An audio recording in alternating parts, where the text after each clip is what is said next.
Hello everyone, and in this video I am going to unbox this 1:64 scale RWB993 Gulf from Tamac Works. This is a Mijo exclusive model and is only available at M&J Toys. The paper sleeve has a Gulf theme to it.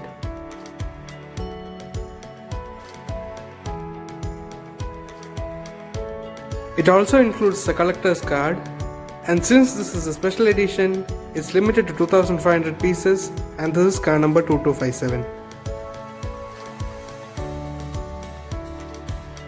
Moving on to the car, which looks really nice in this Gulf livery. It also says special edition limited to 2500 on the base. At the front, the Porsche logo is replaced with the Gulf logo. There are canards on the front bumper as well. The tires have Firestone branding on them instead of the regularly seen Idlers branding.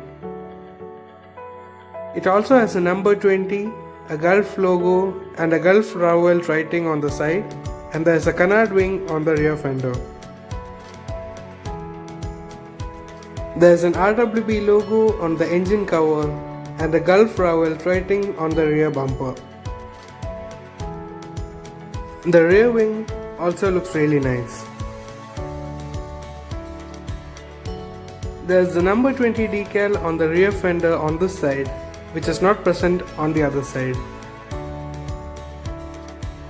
There is a Gulf logo on the rear wing as well.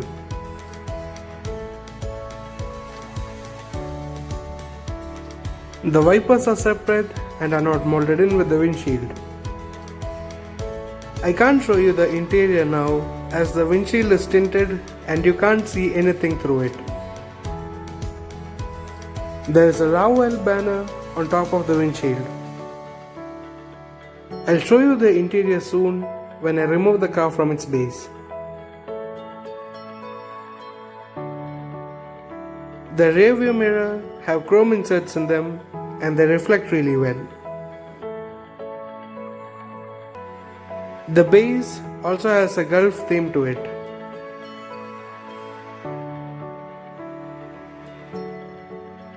The chassis is the same one that Tamac Works uses for its other RWBs, but it's not really well detailed, but still looks good. The exhaust mufflers and tips have silver paint on it and they look really good. The rear wheel does not roll at all, but the front wheel rolls a bit, but not freely. Let's move on to the interior now. The dashboard and the steering wheel are really well detailed and you can see the instrument cluster from here. There is a roll cage at the back as well. Both the seats have Recaro branding on them, but on the driver's side, there is a black seat belt with a 4-point harness and it has a Sable branding on it. You can also see the tread pattern on the tire from here.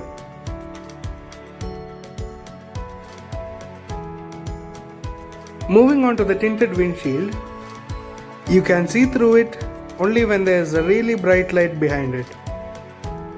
And that's the reason why I couldn't show you the interior earlier. So that's all for this video. I hope you enjoyed it. Thank you for watching and see you later.